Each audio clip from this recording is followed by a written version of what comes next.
கிரீன்லீஸ் kidnapping case September 28, 1955 காலையில் 10:55 AM Kansas சிட்டியில் இருக்கிற ஒரு ஸ்கூல்ல இருந்து ஒரு 6 வயசு இருக்கிற சின்ன பையன் ஒரு ஸ்ட்ரேஞ்சர் கூட கை பிடிச்சி வெளியில நடந்து போறான். அவன் நினைச்சா அது அவனோட ஆன்டின்னு. உண்மையாலுமே அந்த லேடி அந்த பையனோட ஆன்டியா?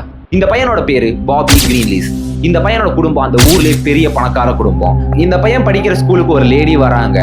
அந்த ஸ்கூலோட கேட்டு கிட்ட ஒரு நன் இருக்காங்க. நம்ம ஊர்ல எப்படி செக்யூரிட்டி இருப்பாங்க அந்த மாதிரி அங்க நன் இருக்காங்க.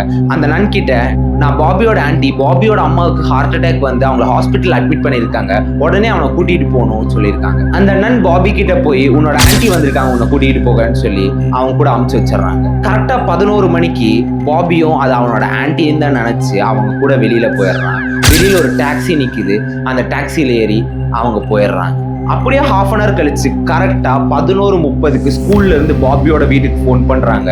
பாபியோட அம்மாக்கு எப்படி இருக்கு, அவங்களுக்கு ஹார்ட் அட்டாக்னு சொன்னாங்க அப்படின்னு சொல்லி கேக்குறாங்க. நான் பாபியோட அம்மா தான் பேசுறேன், எனக்கு எந்த பிரச்சனையுமே இல்லையே அப்படின்னு சொல்ல, பாபியை இப்பதான் அவனோட ஆன்டி உங்களுக்கு ஹார்ட் அட்டாக்னு சொல்லி கூட்டிட்டு போனாங்க. உடனே FBI இன்ஃபார்ம் பண்றாங்க பாபிங்கிற ஒரு பையனை கிட்னாப் பண்ணிட்டாங்க. அதே நாள் சாயந்தரம் 6 மணிக்கு பாபியோட வீட்டுக்கு ஒரு லெட்டர் வருது. டிமாண்ட்ஸ் $6 லட்சம். பாபி எங்ககிட்ட சேஃபாக தான் இருக்கான், நீங்கள் கேஷ் கொடுத்த அடுத்த 24 மணி நேரத்தில் பாபி சேஃபாக உங்கள் வீட்டுக்கு வந்து சேருவான், இது எங்களோட ப்ராமிஸ்னு அந்த லெட்டரில் இருந்துச்சு. அடுத்த நாள் செப்டம்பர் 29 நைட்டு 9:30 இன்னொரு லெட்டர் வருது. அதில் பாபி சேஃபாக தான் இருக்கான், பாபிக்கு கொஞ்சம் ஹோம் சிக்னஸ் இருக்குது அப்படின்னு அந்த லெட்டரில் போட்டுருந்துச்சு. ஆனால் இது எல்லாமே ஒரு பெரிய பொய். உண்மையான ட்ரூத் என்னன்னா, கிட்னாப் பண்ண கொஞ்ச நேரத்திலேயே 38 கேலிபர் கன்னை வச்சு பாபியை ஷூட் பண்ணிடுறாங்க. மசூர்ல இருக்கிற செயின்ட் ஜோசப் வீட்டுக்கு பின்னாடி பேக்யார்ட்ல அந்த பையனை புதைச்சு அது மேல சுண்ணாம்பு தூவி விட்டுடுறாங்க.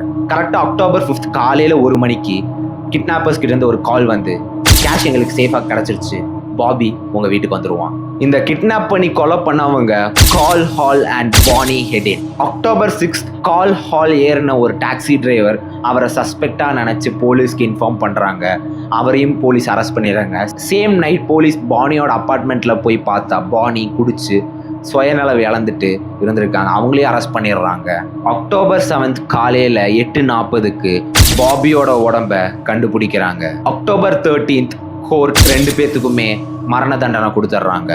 டிசம்பர் 18 கால் ஹாலையும் பானியையும் ஒரு பாய்சன் சேம்பர்ல பாய்சன் கேஸ் கொடுத்து 2 பேத்தையுமே கொண்டுடுறாங்க. அந்த கிரைம்ல இனி $6 லட்சம் பாதி அமௌண்ட் யாருக்கும் கிடைக்கவே இல்லை. வெறும் காசுக்காக எந்த ஒரு தப்பும் பண்ணாத ஒரு சின்ன பையனை கொலை பண்ணிடுறாங்க.